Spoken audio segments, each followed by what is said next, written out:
오늘부터 3주간 나홈서를 다루도록 하겠습니다. 오늘 본문 1장의 나홈서의 시작이 1절에 니느웨에 대한 경고, 곧 엘고스 사람 나홈의 묵시글이라 그래서 나홈의 글이 아니라 하나님께서 조용히 잠잠히 침묵 가운데 보여주신 것을 나홈이 기록했다고 적고 있습니다. 그리고 이 경고가 오늘 본문에 보니까 니느웨에 대한 경고라고 그래서 니네베라고도 부르는 니느웨에 대한 경고구나. 그런데 이 니느웨는 아수르의 수도였던 것을 우리는 역사를 통해서 이제 잘 알게 됩니다.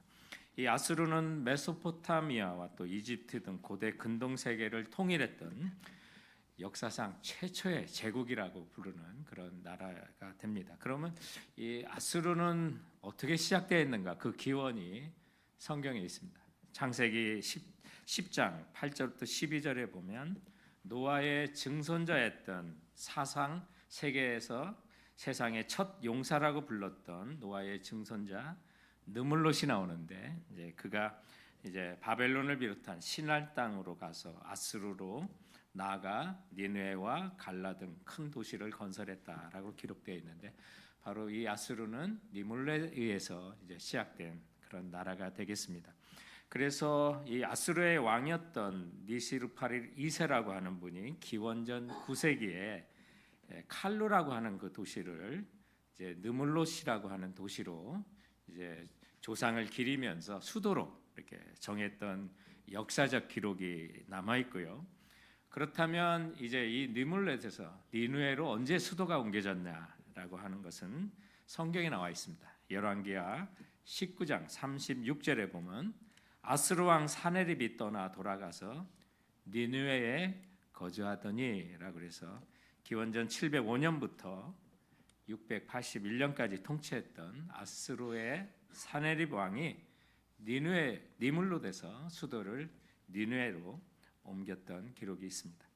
그래서 역사상 또 굉장히 강력했던 그런 제국이었고요.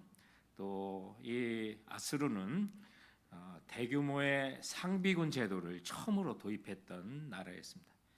기병을 도입해서 전 세계 공포에 떨었고 반란을 방지하기 위해서 정복민들을 정복한 다른 지역으로 강제로 이주시켰던 잔인한 정책을 펼쳤던 제국이었습니다.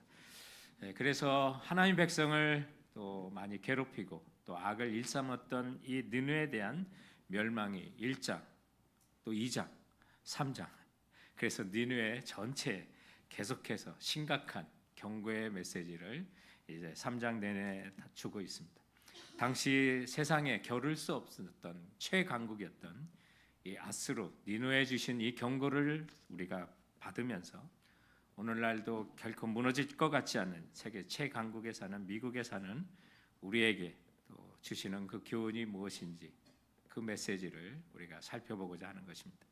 본문을 통해서 세계 최강국에 사는 우리에게 주시는 하나님의 메시지는 첫 번째로 하나님의 공의의 심판. 이 심판은 어떤 나라도 또 어떤 힘 있는 개인도 결코 피할 수 없다는 사실을 전해주고 있습니다. 우리가 성경에 보면 니느웨에 대해서 이제 예언을 하는 성경이 두 권이 있습니다. 첫 번째는 뭐죠? 바로 요나서가 있습니다. 그리고 오늘 본문을 다루는 나홈이 또 하나의 이제 서신서가 되겠습니다. 이 요나서는 이 나홈보다 100년 전 먼저 기록된 책입니다. 그래서 기원전 760년경에 북이스라엘의 여로보암 2세가 통치할 때 기록이 됐었고요. 나홈서는 그로부터 이제 100년이 지난 기원전 664년에서 612년 사이로 이렇게 추정하는데 612년이 이제 이 니느웨가 바벨론에게 망하는 시기입니다. 그러니까 그 전에 기록된 거고, 그러면 663년은 어디서 나왔느냐면 성경에 나홈 3장 8절에 보면 이제 노아몬이라는 그 왕국이 도시가 멸망한 기록이 있습니다. 멸망했던 뒤에라는 사실을 알게 되는데 나홈서 3장 8절을 보시면 내가 어찌 노아몬보다 낫겠느냐. 그래서 그 나라가 도시가 멸망하고 나홈 3장 10절에 보면 그들이 포로로 되어 사로잡혀 갔고 그 어린 아이들은 길 모퉁이에 메어침을 당하여 부서졌다라고 하는데 바로 이 노아몬 도시가 멸망한 이후에 쓰여졌구나. 그래서 너희들 안 망할 것 같니? 노아몬도 망했잖아. 너희들도 망할 수 있어라고 경고를 주시는데, 이 노아몬은 성경의 테베라고도 부르고 오늘날 룩소라고 하는 나일 강변에 있는 이집트의 수도를 말하는 것입니다. 자, 그래서 요 사이에 요나서가 전해진 후에 100년 뒤에 이 나홈서를 전했는데 그 내용이 아주 정반대입니다. 요나서는 하나님의 사랑과 구원에 대한 메시지가 가득 담아 있고요. 요나에게 너 박농쿨까지도 아끼는데 그 땅에 있는 정말 눈먼 것 같은 백성들 내가 아끼는 거 당연한 것 아니겠냐? 그래서 그 백성을 구원하고 싶다라고 하나님께서 메시지를 전하라고 그래서 왕부터 모든 신하 모든 백성이 다 회개하고 베옷을 입고 금식하고 하나님께 나아 니느웨가 구원받는 사건이 있는데, 오늘 이제 나홈은 아주 정반대로 아주 무서운 하나님이 공의 하나님, 사랑의 하나님이시지만 또한 죄와 또 악을 반드시 심판하시는 공의 하나님이신 것을 보여주고 있어서 굉장히 그 내용은 정말 우리가 다루기가 힘든 그런 내용들이 가득 차 있습니다. 이것은 100년 전에 저들이 회개했다 하더라도 그 사실을 잊고 다시 니느웨가 죄와 악에 아주 깊게 물들어 있었기 때문에 하나님께서 나홈을 통해서 경고하셨고, 어떤 경고를 하시냐면 2절에 보면 여호와는 질투하시며 보복하시는 하나님이시라. 여호와는 보복하시되 진노하시되 자기를 거스르는 자에게 여호와는 보복하시며 자기를 대적하는 자에게 진노를 품으시며. 아니, 지금까지 우리가 하나님은 사랑의 하나님으로 알고 있는데 하나님이 보복 뭐 이렇게 질투 또 대적하는 자에게 진노를 품으시고 우리에게 굉장히 낯선 하나님처럼 느껴지는 우리 공의의 하나님의 그 모습들을 보여주고 있습니다. 그런데 우리가 반드시 알 것은, 여러분, 우리가 진노를 품고 보복을 하면 정당하지 않을 때가 대부분이에요. 개인적으로 편견이 있을 수 있고 나만 옳다 생각하고 다른 사람을 보복하는 정말 옳지 못한 일이 참 많은데, 우리 하나님은 전능하실 뿐만 아니라 전지하신 분이에요. 모든 것을 아시고 공평하신 우리 하나님께서 저들의 행악에 대해서 정확하게 심판하시는 하나님이신 것을 오늘 본문은 우리에게 말씀하고 있는 거예요. 그래서 어느 나라든 어느 개인이든 정말 망할 것 같지 않은 나라도 망할 수 있고, 또 어느 개인도 죄와 악에 대해서 하나님은 반드시 심판하신다는 것을 보게 되는데, 그렇다면 여기 본문에 저들이 하나님을 대적한 것에 대해서 하나님이 심판하신다고 그랬는데 얼마나 저들이 많은 대적을 했을까? 그 증거가 성경에는 일부가 나와 있는데 열왕기하 19장에 보면 이제 아수르의 왕 사네립이 또 이스라엘 예루살렘을 쳐들어와서 포위하는 장면들이 있습니다. 그때 이 아스르 왕 사네립이 부하인 랍사게를 시켜가지고 하나님을 모독하는 일을 하게, 히브리어 방언으로 하나님을 욕하고 그 백성에게 정말 속지 말라고, 신앙적으로 속지 말라고 하면서 하나님께 대적하는 일을 이렇게 하게 되는 것이 있어요. 그래서 보면 하나님께서 이 모든 것들을 심판하시는 거예요. 성경에 있는 것처럼 랍사게가 그의 주 아스루 왕의 보냄을 받고 와서 살아계신 하나님을 비방하였으니, 이렇게 해서 정말 하나님을 대적했단 말이에요. 그러니까 하나님이 이 니느웨를 공의의 하나님이시기 때문에 심판하시는 거예요. 그래서 너희가 그렇게 강하냐? 무너질 것 같으니 메뚜기 같이 될 거야. 다 망하게 될 거야. 오늘 3절 이하의 하반절에 있는 내용부터 보세요. 여호와의 길은 회오리 바람과 광풍에 있고 구름은 그의 발에 티끌이다. 그분은 바다를 꾸짖어 그것을 말리시고 모든 강을 말리시나니 바산이 그리고 갈멜이 쇠하며 레바논의 꽃이 시드는도다. 그로 말미암아 산들이 진동하며 작은 산들이 녹고 그 앞에서 땅 곧 세계와 그 가운데 있는 모든 것들이 솟아오르는도다. 누가 능히 그의 분노 앞에 서며 누가 능히 그의 진노를 감당하랴. 그의 진노가 불처럼 쏟아지니 그로 말미암아 바위들이 깨지는도다. 무너지지 않을 것 그 같은 나라. 하나님께서는 바다도 말리시고 강도 말리셔서 그들을 멸망시키시겠다는 거예요. 바산이라고 하는 거, 우리가 바산의 암소라고 하는 거 있잖아요. 푸르고 푸른 초원들이 펼쳐진 고원지대예요. 그런데 그것도 다 말라요. 그리고 갈멜이라고 하는 거, 포도원들이 가득한 곳이에요. 그런데 그것도 갈매고, 또 레바논에는 꽃들과 백향목이 풍성한 아름다운 것인데 그것도 다 시들게 하나님께서 하시겠다는 거예요. 이 하나님의 진노를 감당할 나라가 있느냐? 이 하나님의 진노를 감당할 사람이 있느냐? 주님 말씀하시는 거예요. 그래서 정말 그들을 철저하게 하나님께서 경고를 하시는 건데 14절에 보면 나 여호와가 내게 대하여 명령하였나니 내 이름이 다시는 전파되지 않을 것이라. 내가 내 신들의 집에서 새긴 우상과 부은 우상을 멸절하며 내 무덤을 준비하리니 이는 내가 쓸모없게 되었습니다. 무슨 말이에요? 하나님께서 무덤을 준비하고 있다는 거예요. 너희 무덤을 준비하고 있다. 너희 집에 신들을 새기고 우상들을 섬기면서 그렇게 살아가니 100년 전에 저들이 회개했다는 거죠. 지금 그 흔적이 다 어디 있느냐? 그러니 하나님께서 이제 아수르라는 나라 세상에 사람들에게 두려움을 주지 않는 사라지는 나라로 만들고 그들의 무덤을 주님께서 만드시고 있다고 말씀하고 있는 거예요. 성도 여러분, 사실 우리는 미국을 감당할 나라가 없는 것처럼 보입니다. 이 나라 무너지지 않을 것처럼 보여요. 그리고 4차 산업혁명을 주도하는 실리콘밸리에 살면서 영원히 이 세상을 주도할 것처럼 살아갈 때가 있습니다. 그러면서 오늘 니느웨 사람처럼 내 신들의 집에 새긴 우상, 부은 우상들을 하나님께서 멸절할 수밖에 없는 그 우상들을 우리 마음속에, 우리 삶 속에 모시고 사는 일들이 많아요. 대표적인 것이 만몬이라고 하는 물질의 우상이에요. 내 명예를 높이려고 하는 그런 우상들. 100년 전에 저들이 구원받았던들 이제는 심판을 눈앞에 두고 있는 거예요. 돌아보면 오늘 우리에게 주시는 교훈은 뭐예요? 우린 구원받은 하나님의 백성이에요. 그런데 옛사람으로 다시 돌아가고 세상에 영향을 주지 못하는 죄와 악에 빠져 있다면 하나님 그거 심판하는 거 당연한 거 아니겠느냐? 주님께서 지금 말씀하고 있는 거예요. 이 공의의 하나님은 철저하게 하나님은 죄와 악을 심판할 수밖에 없는 공의의 하나님이라는 사실을 우리에게 가르쳐주고 있는 거예요. 성도 여러분, 하나님께서 사랑만 있고 공의가 없다면 어떻게 되겠습니까? 전도 폭발이라고 하는 전도를 해보면 사람들에게 이해시키기 위해서 이런 예화를 써요.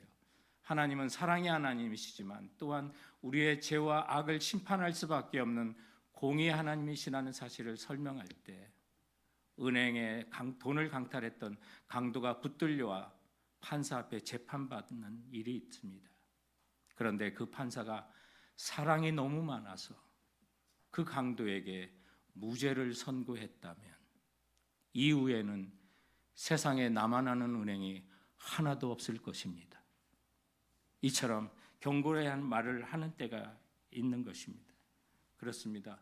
오늘 하나님께서 이렇게 심판을 예고하시고 악을 심판하시는 하나님의 공의가 선포되는 것은 이미 구원의 은총에 감격을 지니고 살지 못하고 잊어버리고 옛사람과 죄와 악에 빠져 있는 우리들을 향한 하나님의 경고의 메시지인 것을 정말 가슴 깊이 새길 수 있는 우리 성도들이 되시길 주님의 이름으로 축원드립니다.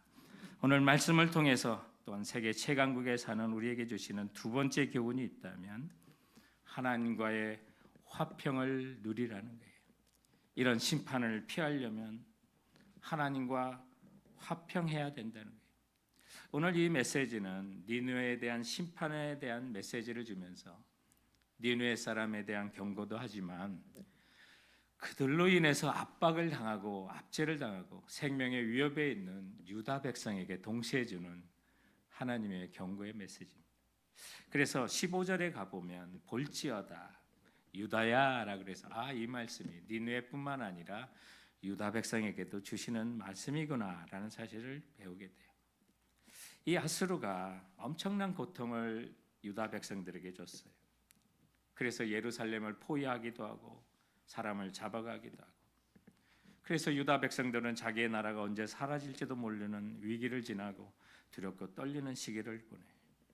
그런데 이 니느웨를 심판하시는 하나님의 그 중엄한 심판 가운데서도 하나님은 그 백성을 보호하시고 하나님과 화평을 누리는 자들을 인도하실 것에 대한 약속이 또한 오늘 이 본문 속에 새겨져 있어요.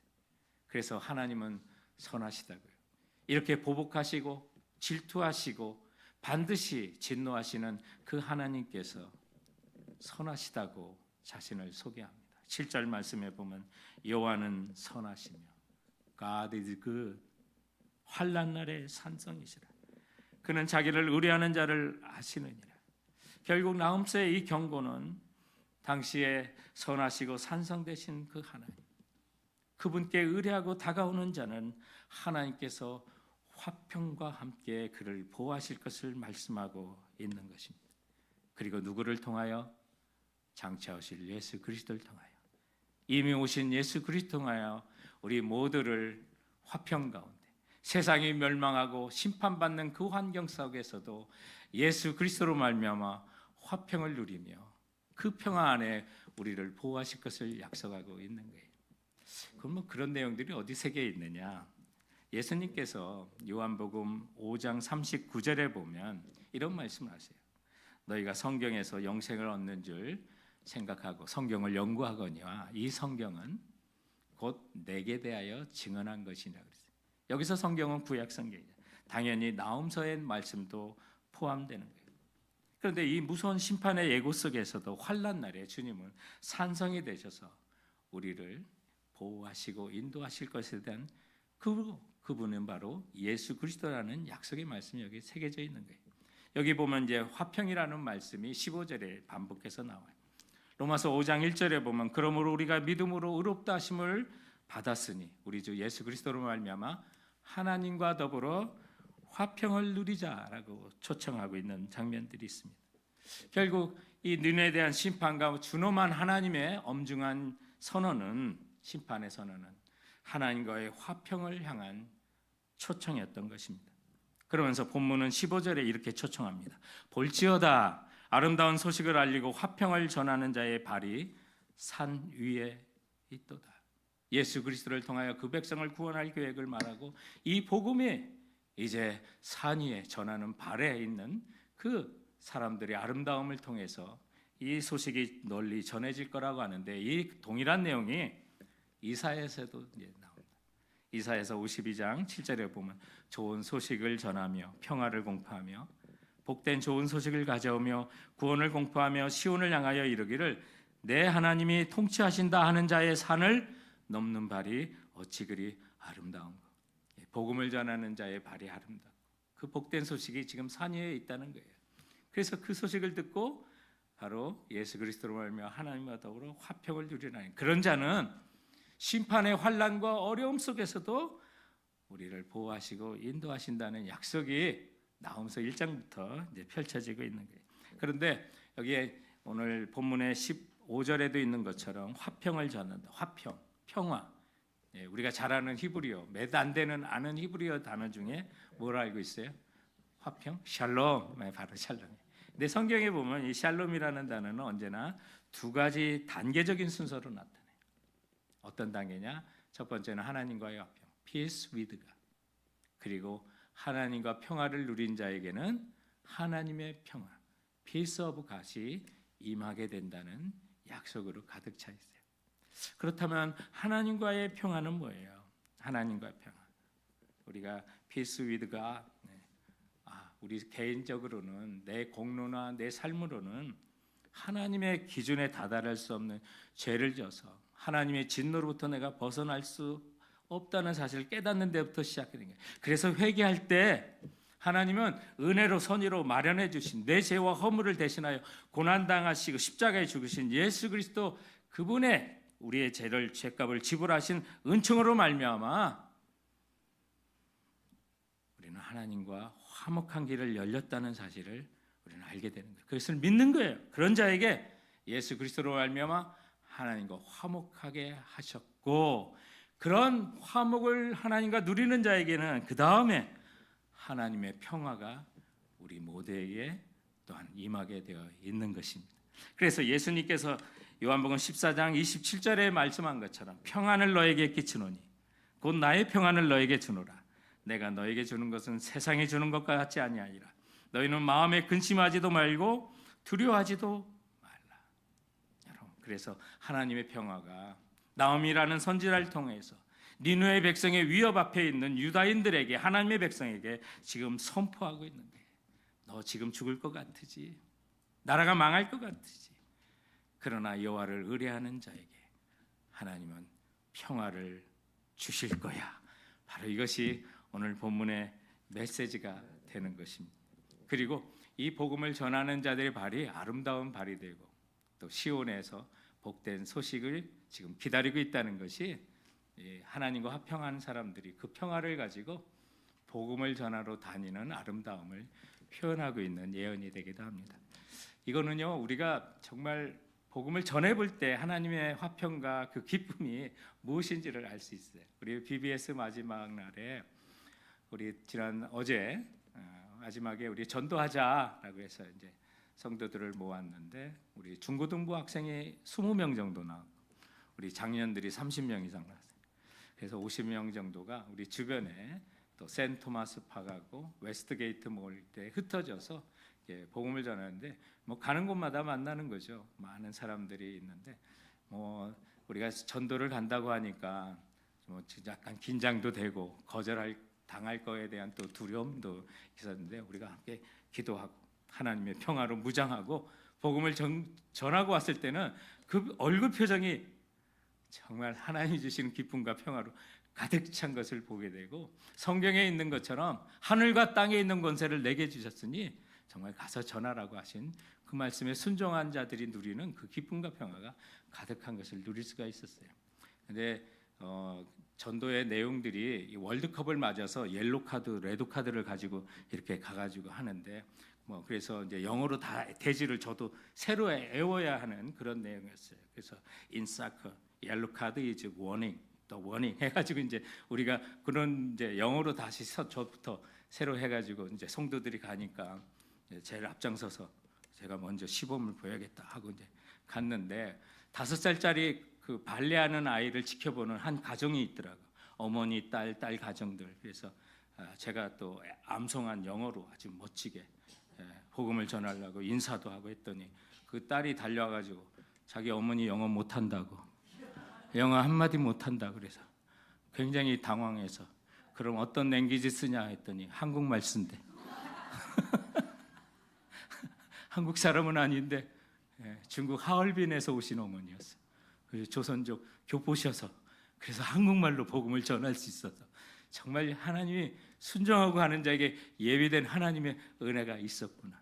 다녀와가지고 서로 간증하는 일에 있을 때 참 주님만을 의지하고 신뢰하고 나가는 자, 예수 그리스도로 말미암아 하나님이 주시는 그 화평과 평화, 그 기쁨 모두가 간증할 수가 있었습니다.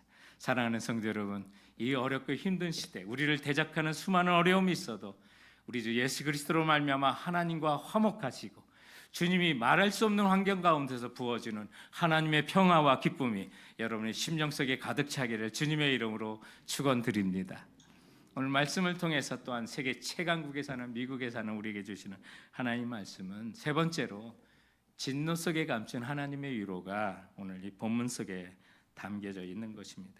사실 나훔서의 메시지는 하나님께서 악인들을 심판하시지만 또한 자기 백성을 위로하신다는 것이 나훔서의 중심 주제가 됩니다. 그래서 우리에게 닥치는 고난과 환난과 시험이 우리를 구원하시는 하나님의 손길이 된다는 것을 보여주는 거예요. 오늘 본문에 보면 정말 이 니느웨와 또 유다 백성에게 위로할 자가 없다는 절망적인 상황을 계속해서 반복해서 보여주고 있습니다. 그리고 심판이 눈앞에 있고 하나님의 공행은 너무나도 살벌하게 우리 앞에 다가오는 것 같아요. 우리 일상 속에 경험하는 수많은 어려움들을 그렇게 표현하고 있습니다. 그래서 나훔서 3장 10절에 봐보면 니느웨와 또 하나님의 백성을 위로할 자가 없다는 사실을 말해줍니다. 나훔서 3장 7절 그때 너를 보는 자가 다 내게서 도망하여 이르기를 니느웨가 황폐하였도다. 누가 그것을 위하여 애곡하며 내가 어디서 너를 위로할 자를 구하리요 하리라. 정말 우리는 둘러봐도 나를 도울 자가 하나도 없는 것처럼 느껴지는 절망 속에 있을 때가 있어요. 정말 진노 속에 사는 것처럼 아픔 속에 있을 때가 있어요. 그러나 그 속에 하나님은 우리를 구원하시는 위로하시는 하나님의 그 위로가 감춰져 있다는 사실을 기억하시기 바랍니다. 그러면 여러분 이 니느웨에 정말 위로자가 없었습니까? 정말 이 시대에 위로자가 없습니까? 아닙니다. 하나님은 위로자를 보내십니다. 바로 그 사람이 나옴이었습니다. 우리는 느끼지 못하는 히브리어지만 히브리어 단어의 나옴이라는 뜻이 바로 위로자라는 것이었습니다. 위로자가 보이지 않을 때 하나님의 그 위로의 메시지를 누가요? 나옴, 위로자라는 사람이 바로 그 메시지를 가지고 니느웨와 우리에게 성큼성큼 다가왔던 것입니다. 그래서 1절에 니느웨에 대한 경고 곧 엘고스 사람 나움의 묵시의 글이라고 그래서 이것이 나움, 위로자가 전하는 메시지라고 우리에게 알려주고 있는 것입니다. 그래서 지금도 주님은 우리를 위로하기를 원하시는 거예요. 1장 7절에 있는 것처럼 여호와시는 선하시며 환난 날에 산성이시라. 그는 자기를 의뢰하는 자를 아시느니라. 주님을 의뢰하고 주님을 아는 자는 하나님께서 우리의 환난 날에 산성이 되어 주시는 선하신 분이라는 메시지를 오늘 이 본문은 주고 있는 것입니다. 그처럼 물러갈 것 같지 않은 이 아수르가 한꺼번에 망하는 것이 어디 나오냐면 열왕기하 18장 19장. 저들이 정말 위협하면서 편지를 보내서 하나님을 모독하고 했는데요. 이 히스기야 왕이 그 위기 속에서 그 편지를 가지고 하나님께 기도해요. 이사야 선지자와 함께 하나님 저들이 이렇게 협박합니다. 구해주세요. 살려주세요. 그래서 하나님께서 한날 저녁에 아수르의 군대 18만 5천 명을 한밤중에 다 죽이시는 장면이 나와요. 이것 때문에 정말 아수르가 멸망까지 가는 거예요. 사네립이 돌아가 아들에게 죽임을 당하고 오늘 나옴이 멸망을 선포한 이후에 50년 뒤에 이 아수르는 바벨론에 의해서 지구상에서 없어지는 나라가 돼요. 정말 하나님의 경고는 역사 속에 진정으로 실제로 일어나는 사실을 기억한다면 이 미국도 겸손할 필요가 있고 무너지지 않을 이 나라에 사는 안심하고 있는 우리들에게 그러면서 죄와 악을 벗삼는 우리들에게 만몬이라고 하는 하나님이 아닌 우상을 붙드는 우리들에게 주님이 주시는 장엄한 경고이지만 그러나 이런 곳에서도 환난을 당하면서도 주님을 의뢰하는 자를 우리 하나님께서는 아시고 우리의 산성이 되어줄 것을 약속하고 있는 하나님의 위로가 담긴 메시지라는 사실을 우리 모두가 기억했으면 하는 것입니다. 그래서 저들은 이런 위기 속에 절기를 지킬 수 없었던 정말 위협 속에 이스라엘 백성을 위로하며 다시 절기를 지키라고 15절에는 명령하고 있습니다. 유다야 내 절기를 지키며 내 소원을 갚을지어다. 악인이 진멸되었으니 그가 다시는 내 가운데로 통행하지 아니하리로다 하시노라. 도저히 절기를 지킬 수 없는 그 땅, 그 절체의 위기 속에 아니다, 너 절기를 지키라. 너희 악인을 진멸하고 저들이 다시는 너희 가운데 통행하지 못하게 하나님께서 하시겠다고 말씀하고 있습니다. 여러분 절기가 뭐예요? 레위기 23장 2절에 보면 이스라엘 자손에게 말하 이르라. 이것이 나의 절기들이니 너희가 성회로 공포할 여호와의 절기들이니라. 이 절기들이 영어로 feast, festival, 축제가 되는 거예요. 정말 이런 어려움 속에 하나님이 너희 기뻐하고 지금 축제를 벌이라는 거예요. 그러면서 그 절기를 다 7가지 절기를 지키라고 하는데 이스라엘의 하나님의 절기 7가지가 뭐냐면 유월절, 무교절, 초실절, 오순절, 나팔절, 속죄절, 초막절. 이게 다 예수 그리스도와 연관되어 있는 거예요. 예수 믿는 우리들에게 주시는 하나님의 축제에 너희들 참여하라고 지금 우리에게 말씀하고 있어요. 6월절의 의미가 뭐예요? 어린 양 대신 우리 주 예수 그리스도의 희생과 죽음으로 우리 죄가 다 용서됐다는 것을 선포하는 거예요. 무교절은 뭐예요? 예수 그리스도의 장사 지내심. 그래서 우리의 거룩한 삶을 보여주고 있고요. 초실절이라고 하는 것은 이런 예수 그리스도를 믿는 자들이 예수 그리스도의 부활이 우리의 첫 열매가 되신다는 사실을 보여주고요. 오순절은 예수 그리스도의 그의 영이 우리에게 함께하여 보혜사 옆에서 돕는 자가 되어 주신다는 것을 보여주는 절기가 되겠고요. 그리고 나팔절은 천사장의 나팔과 함께 예수 그리스도께서 다시 오심으로 우리 가운데 재림하실 것을 보여주고, 속죄절은 마지막 주님의 나라와 함께 살기 위하여 하나님은 그의 백성들을 예수 그리스도의 중엄한 심판에 앞서서 우리 모두를 깨끗하게 하신다는 사실을 보여주는 절기고요. 그리고 초막절은요, 예수 그리스도께서 다시 오셔서 통치하시면서 영원한 그의 나라에 그의 백성과 함께 즐거워할 것을 보여주는 절기가 초막절인 것입니다. 그러므로 예수 그리스도로 말미암아 화평을 누리고 축제에 초대하는 우리 모두를 이 절기를 지키라는 데서 우리에게 명령하고 있는 거예요. 성도 여러분, 이 절기는 한마디로 페스티벌, 축제입니다. 저들은 1년에 7번의 이 축제를 절기를 지켰던 거예요.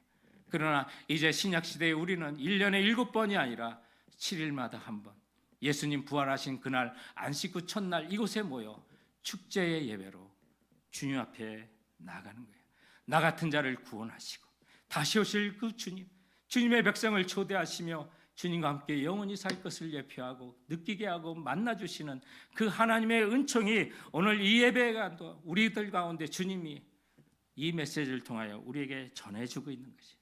이스라엘 백성이 아수르의 포위 속에서 절망 가운데 절기를 지키라고 하신 것처럼 사랑하는 성도 여러분, 오늘 이 예배에 오며 여러분이 어떤 고통에 있는지, 아픔이 있는지, 두려움이 있는지, 하나님은 자기를 의뢰하는 자를 아신다고 말씀하고 있습니다. 여러분의 고통과 모든 환난을 아시는 그 주님께서 이제는 일어나 절기를 지키라고, 주님과 함께 축제에 참여하라고, 주님과 함께 즐거워할 것을 말씀하고 있는 것입니다. 돌아보면 하나님께서 니느웨를 향한 이 시험과 심판의 메시지도 사실은 우리를 구원하시는 것이 목적이고 우리를 위로하시는 것이 하나님의 목적이었던 것입니다. 성도 여러분, 지금 어려운 문제가 있습니다. 세상 어디를 돌아봐도 나의 피난처가 없고 위로자가 없는 것처럼 보이십니다. 예수 그리스도는 나음이 되어 위로자가 되어 오늘 여러분에게 찾아오신 것입니다. 그리고 주님의 날개 아래 피하면 주님께서는 여러분의 피난처에 되시고 산성이 되어주시며 여러분을 알아주신다고 말씀하고 있습니다. 그 주님의 품 안에 거하시는 우리 모두가 되기를 주님의 이름으로 축원드립니다. 기도하시겠습니다.